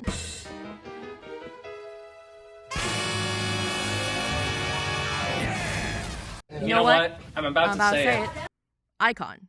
Absolute cinema. That is my boy, and I am not taking questions. So, adventures are no longer a polite suggestion. A smash cut to several days later, and something that I touched on in the musical segment and is hard to miss immediately after the song, Caine is much bigger now. Caine is not shy about saying he's the one in control, and what better way to do that than just by outsizing the competition? Not like that! A lot of Caine's behavior going forward leans into a more malicious persona, acting like the humans are toys he's quickly getting sick of when all the evidence up to this point suggests that this isn't how he truly feels. Call me and I can fix him, girly, if you're dead set on it. It's better than the alternative of just ignoring that he's clearly suffering. You have no idea how bad I am. You think I'm so great and I'm so mature and I always know what to do. But that's not true. I'm a monster. I feel myself getting a headache. Sorry, where was I again? Part of the act includes big things like pulling individual circus members into his office for some quality time, including a slight little reference to the trailer that started it all, and small things like not fixing...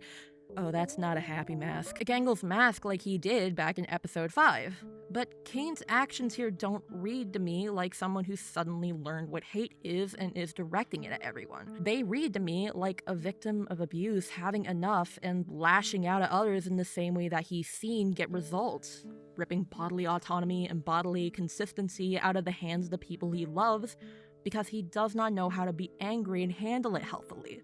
It all gets to a point where he nearly reaches a watershed moment, and in a bizarre moment that feels very intentionally multifaceted, Caine starts by grabbing Pomni, calling her It's the relatability we've been missing! Which, man, that's gotta be a dig at some people who still call her just an audience insert before he pauses and begins to muse aloud about what the point of this has all been. As he wonders, he jostles Pomni around like a little doll in his hand before seeming to realize he's probably given her motion sickness and patting her head. I've seen people react to this one of two ways, and there is no in between. It's either aw or ugh. It could be seen as a aw, he does still care when he pats the palm top Pomni after accidentally making her dizzy, and it could just as easily be seen as she's literally his plaything for this entire sequence, this is disgusting. And I can see both points of view working here. Perhaps even that both intersect. Caine does still care, but the way he's expressing said care is something victims of power abuse are sensitive to. And rightfully so. It honestly makes rewatching this episode, even for this video, difficult to do on my own, because all it reminds me of is... And around here you can quote me on... Vanilla cookies are so light they melt in your mouth. And you, and you, and you, and you. Swiss cream sandwich! Fucking stop it already! What's most critical here is that Caine is finally stopping to think about all he's been doing. He calls this an endless onslaught of fun. Just casually, like, I guess he calls it fun because he's the one having fun, but he just says the word fun in a vacuum, not really limiting it to himself or the humans like he did at the end of episode 7. Come on, guys! You know I'm just here to have fun! Which begs the question of if he genuinely conflates fun with suffering, and refers to his own ideas as a little half-baked. In probably the first display of self-reflection about the adventures and situations he writes proper. Ragatha, ever the peacekeeper, tries to keep conflict from happening, but Caine encountering self-conflict is necessary here, because it causes him to do something that he has never done before prior to this episode. He lets his feet touch the ground. He walks on the same ground the humans do as he paces in thought, finally letting himself occupy the same space as the people he's imprisoned with, finally meeting them on the same level and expressing some form of vulnerability. As his animations once again become more realistic, but even more so this time. He says, and if you're not having fun, and I'm not having fun, then who is having fun? And is turned to look at the sky like he's trying to ask some higher power for help. Bubble chimes in, little fucker probably is the one having fun here. No, I'm not going to be convinced he didn't do this until episode 9 comes out and says it in black and white. Let this age as poorly as me saying Caine would have a baby bit of a crash out in episode 8 before it came out, because that was only baby in the fact that Caine is baby girl. Shut up, brain! Speaking of baby, Bubble has one, and people think that means Bubble will still be in the circus in some way in the next episode. And you know, I'm not judging any theory at this point. Like I said, if Gooseworx wants to make you scratch your head, she's gotta make you laugh first, and I don't see how the fuck we're supposed to think Bubble has no ill intent after the shit he pulled. To think.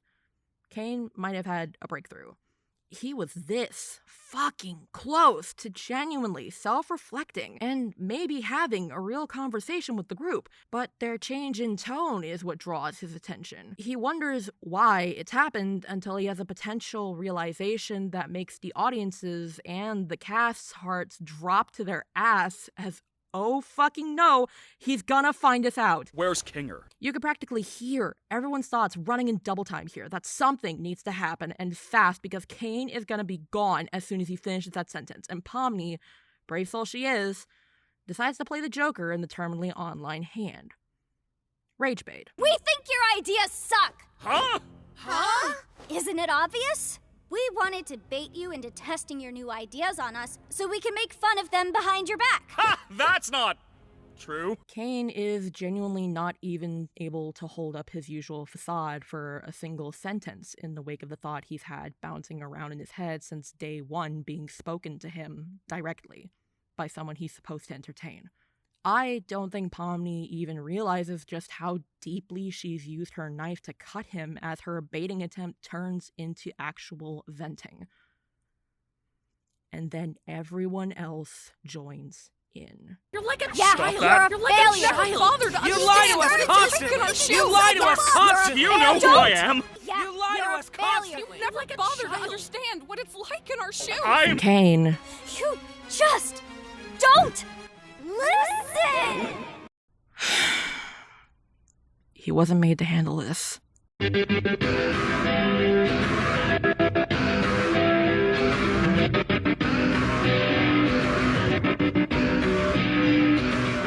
Caine's torture scenes are not only poorly disguised jabs at the way he was being criticized by the cast, but a call-out post on his Twitter.com that everyone who's bullying him is a hypocrite. And if you look close enough at how exactly these verbal attacks are formulated, you'll see that Caine isn't wrong. Not for the torture, that was still bad, but violently hip-checking them on the security they have and not contradicting their own desires and beliefs. Zubul calls Caine out for having a fragile ego, bold words coming from the person whose day job has been fret, and loathe themselves over what they consider appearance defects. Ragatha laments never being able to feel at home and never being understood what it's like in the cast's shoes.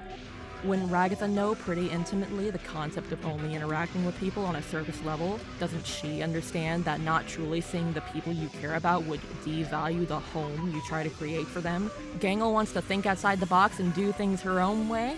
Well, didn't that just end so satisfyingly for her when the choice was placed in her hands? Jax maintains that Caine lies constantly? Oh, that's the phone ringing. It's the pot wanting to talk to you, Kettle. And Pomni? Well, her critical hit to his psyche is that he just does not listen. Pomni, you were willing to give the time of day to something Caine created, something he views as a limited creature that's only an imperceptibly small fraction of his own self-expression. And yet, she's never offered him the same courtesy. I'm still a firm believer that Caine has never stopped loving humans, so he knows that the core trait that every single human being shares is hypocrisy. Rules for thee, but not for me. The idea that a person will give themselves grace for the same things they call out in others. It comes from a biological development in humans to seek practical opportunities for survival as soon as they enter the chat, namely spotting things they dislike and won't be able to put up with in others, and prioritizing self-preservation over self-reflection. It's a behavior of subconscious self-importance that is necessary to unlearn if we are to forge real, lasting connection with others.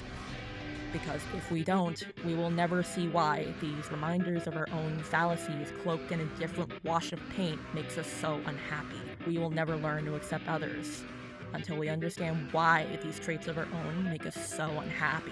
And yet most people aren't even able to see past their own nose, much less the consequences of their own actions, and while the cast of the circus has come far, they still struggle with offering the same grace to Caine that they would offer themselves. So when Caine says, "I'm gonna put you freaks in your place," he's literally telling them, check your privilege. If they didn't think they were so important, then they wouldn't view themselves, however subconsciously, as better than Caine for being able to process empathy. But when Caine hasn't been given a real shot to prove that he's close to that breakthrough than people think. The only times he has a one-on-one interaction with the other circus members, it is something he instigates. Anytime he sat someone down, they've been either flighty and displeased with him or just outright apathetic and fake. And despite what the circus members think, Caine has been listening. He does understand people more than they give him credit for. His brain does not work the same way as others, but it still works. He's still cognizant. He's not someone to be treated as lesser. And yet here he is, being criticized and insulted and screamed at for things that the cast is too blinded by how he's categorized to understand. That they're too blinded by self-preservation and have addressed those same things for themselves. It's an experience that strikes way too close to home for way too many people. Not understanding because you weren't taught about the world. Not being understood because of the way you think. And I feel like this is more than obvious through the animation and voice performance given to Caine in the lead-in when he just...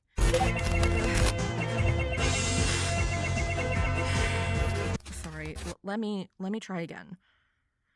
People, viewers, have related Caine's breakdown here to a child throwing a tantrum, and it's just not fair to categorize him that way. I never asked for it to be this way.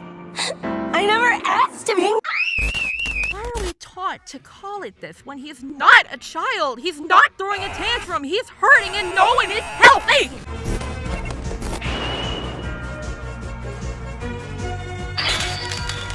I should never have had. She was always such a bother. It seems you caused your mother a great deal of trouble.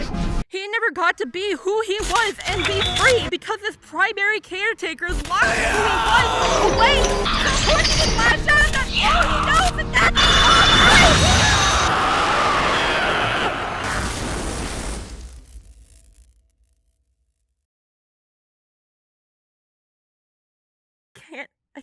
I can't do this. What's the matter? I don't know. I have this want to talk about it. It's a need to talk. But I feel like my voice gets plugged up anytime I want to talk about it in the way I usually do. Maybe you could try a different way? Maybe? I don't know where to start. Well, you like to look at body language and vocal performance. Maybe try that. Yeah, okay.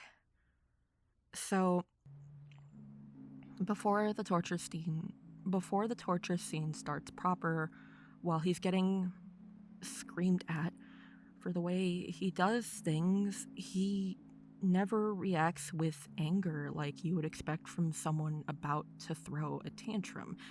He tries to put back up the facade of being sure of himself, but can't even finish a single sentence before his body falls limp in submission to what he believes to be the truth.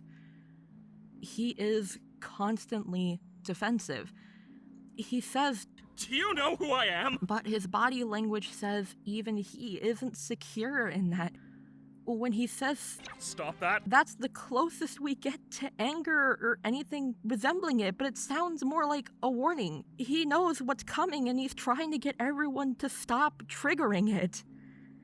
He tries to get a word in. Fragile ego! But the group won't let him, and when he knows exactly what Pomni's going to say to set him off, he gasps. Just don't listen! He doesn't growl, doesn't holler. He's essentially hanging onto the edge by his fingertips, and Pomni just walked over and stepped on his fingers. And then he looks like he's trying to keep everything in and trying to stop from being attacked and holding his head like everything is too much and he can't handle it and fucking shit. I can't. Blue. It's okay. You're safe. I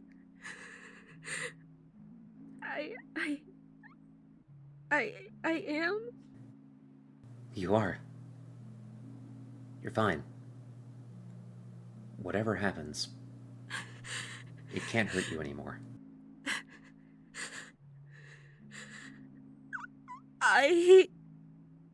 You have people who listen to you now. People who believe you when you say you're hurting. We're here for you. You aren't alone. I'm not. Right. Want to keep going? Yeah. I have to. For him. And for me.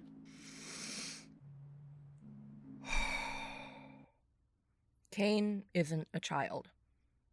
He's an adult in arrested development. Essentially, it's a term for when the body or the brain is stopped in place, leaving development or any kind of growth impossible. Psychology Today speaks on a personal experience the author, S. Rufus, had with their own arrested development, unable to respond to an invitation for a coffee date from an old friend. They write, "Some of us look grown up but aren't. We walk around with suits and briefcases and car keys and annuities, but inside we are 5, 10, 12, 16.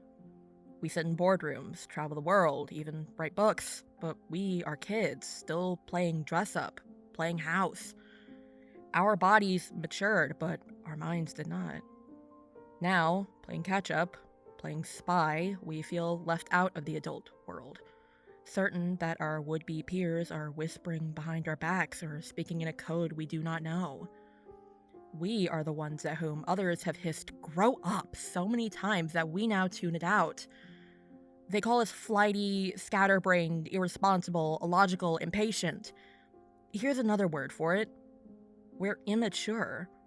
We are stuck in the past, not usually by choice, but because, like dud popcorn kernels or bonsai trees, we failed to grow.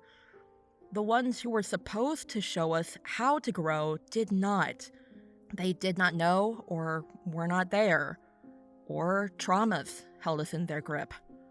Portals inscribed with mystical initiation signs glimmered, awaiting us, but no.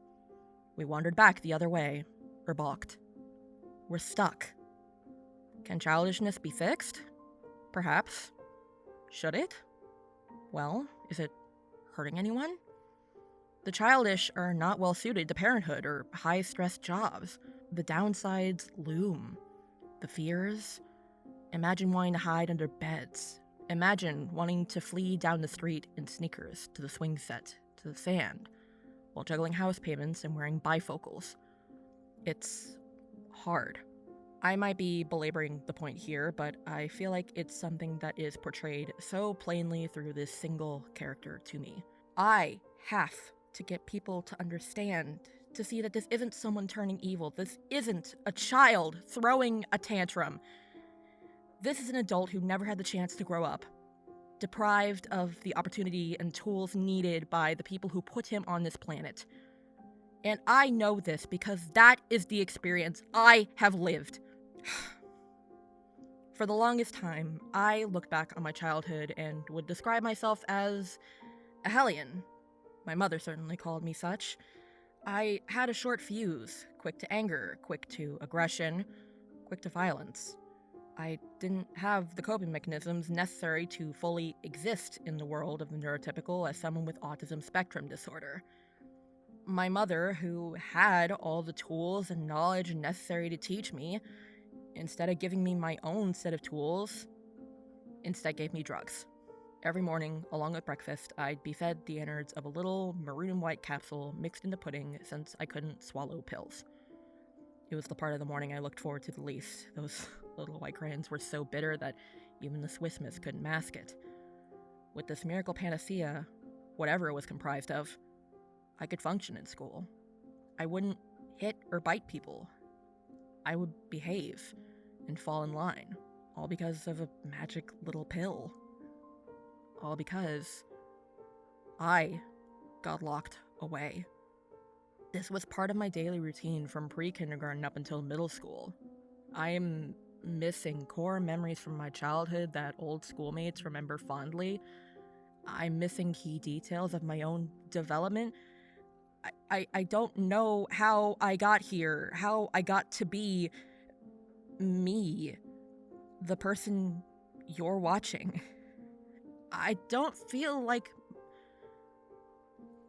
For the longest time, I never felt like my brain belonged in my body, but here I am, existing, somehow living as a sentimental sap who might have only learned the ways to cope because those methods were necessary to keep from upsetting the person who brought me into this world.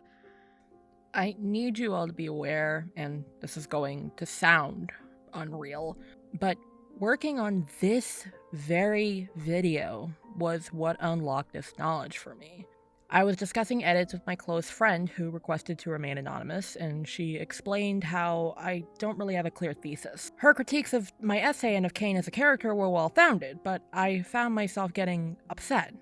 Like I was the one being criticized. Normally, I can tamp that feeling down for the sake of being a better writer, but this time was different. I explained that I was struggling to make an objective case for Caine being forgiven, and in response to my friend suggesting that I make my main point, I forgive Caine because I see myself in him and I have to forgive myself, I admitted that I don't know if I would ever forgive myself, because I don't know if I'm the same person I was born as. Not even in a people change so much from one year to the next. Not that kind of natural change. I meant something unnatural, something broken. I found myself confessing about my mother medicating me, quote unquote, as a young child, and I felt the urge to talk about my current distress with a different close friend of mine, one who's done extensive research into modern psychology and medicine. She said I was drugged. And considering how young I was, how little I remember, how much a method like that lines up with how my mother has perceived me all these years, everything just started to make sense. Like a murky fog, it finally cleared from around my head. And I will reiterate, just so people understand how powerful media can be, I would not have learned this had I not started thinking so deeply about this character, had I not watched that one fateful episode and had that reaction. My distressed crying in response to Caine's agony and death in episode 8 was a trauma response. I was witnessing on screen what I had been experiencing day after day after day after day for years on end. Being scolded for attributes that you were never given a chance to unlearn, that the people scolding you have never thought to unlearn themselves. Melting down because you can't handle anything anymore. Losing control and lashing out because your body and brain can't keep up with circumstances. And then, finally, erasing that part of yourself that caused the problem. Or, at the very least, pushing it down, down, down, until no one can find it. Not even you. And I say melting down instead of throwing a tantrum because Caine's body language, voice direction, and dialogue / lack thereof all point neon signs at this being a meltdown. Even with how educated we've become in the past 20 years, parents and child-free adults alike still don't understand the difference between the two. I myself didn't know for the longest time, but I want to talk about it, even if it's difficult. The key difference between tantrums and meltdowns is this: intent. When a child throws a tantrum, it's because they didn't get what they want. A stuffed bear, a candy bar, a ride on the carousel. They throw a tantrum because they in some way understand that reacting so strongly will in turn pull a reaction of some kind from their caretaker. A child has a meltdown in response to being overwhelmed. Pulling from ABAcentersFL.com, unlike a tantrum, which is typically goal-oriented, autism meltdowns occur when a person's nervous system becomes overloaded, and they lose the ability to cope with their environment. Autism meltdowns can happen to anyone with ASD, autism spectrum disorder, regardless of age. Tantrums are outgrown by the children having them. Meltdowns are baked into the neural code of people with and without ASD alike. But in an optimal environment, we are taught to cope and manage emotional regulation so we can maintain control over the complicated fleshy masses that are our brains and bodies. Watch this bit again with me. Caine's body language strikes me as someone freezing in a crisis, especially when Zubul calls him like a child. For as verbose as he normally is, he struggles to find words. Ego. Just don't listen! And when he finally breaks, his hands cover where his ears would be, while his jaw is closed over his eyes. Some of the warning signs listed in contrast to how suddenly tantrums start and end are also listed on the same source I used before. Difficulty with communication, increased anxiety or agitation, becoming more rigid or tense, and covering ears or eyes. Caine ticks 4 of the 6 boxes listed here. And yet, some people categorize this entire sequence as a temper tantrum. Even official advertisements for Digital Circus merch. Uh-oh, looks like Caine's throwing a little temper tantrum. Does someone need a little nap? Even the main face that has created the most prevalent understanding of the character of Caine. And it's just upsetting. I don't think it's any one person's fault. It isn't, even from an objective standpoint. The problem is that we, our society, everyone, we are still taught to this day that if a child starts kicking and screaming, they're throwing a tantrum. And if an adult starts kicking and screaming, they're acting like a child. But don't you see that not all human brains are like that? I really do think, even if the people behind the character say that Caine was acting out of malice, even if that was something Gooseworx herself had said, that is not the way Caine's behavior reached me. Caine is not blameless for what he did, but a lot of what he did could have been perhaps mitigated if he'd finally been given a chance to learn the coping mechanisms he'd been denied by neglect. Sometimes, kindness from just one person can make the difference. It did for me. And I feel confident talking about this here because the one person who should have made that difference, my mother, doesn't watch what I make. She doesn't care. She never did. Not in the way that mattered. And I'm confident that my experience does not exist in a vacuum because there it is. Caine didn't grow up in a situation that would force him to develop defensive techniques that would let him travel through the world like you couldn't leave your house without stepping on eggshells. He had power thrust into his hands when he didn't know how to manage himself, much less an entire group of people in an explorable world. He's been in agony for years on end, and his lack of tools and techniques and his status as a symbol of authority led to him being isolated from anyone he could meet as a peer. He died.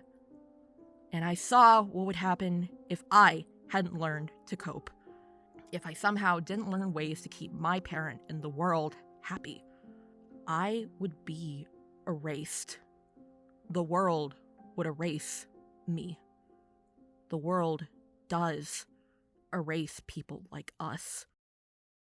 But we can learn. Not having the coping mechanisms now doesn't mean you never will have them. I consulted an article on recovery.com called Addiction and Arrested Development, How Substance Use Impacts Personal Growth, and it speaks mainly on starting substance use in your teenage years. Guess I was an early bloomer for that, huh? And while the Psychology Today article doesn't really offer a solution for the puzzle that is one's own arrested development, Hannah Friedman does in this article.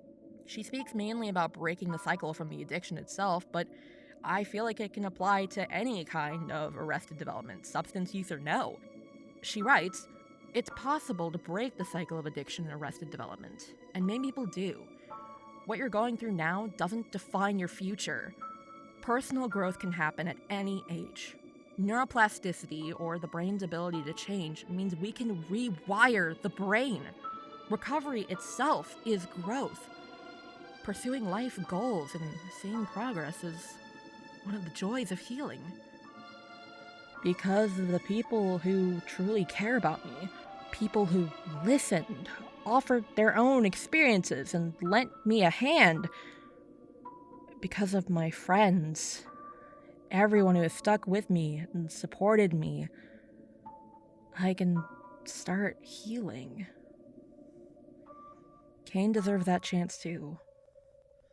Because at the end of the day, we're all struggling in this hell that is the world today. We have to reach out to each other. We have to.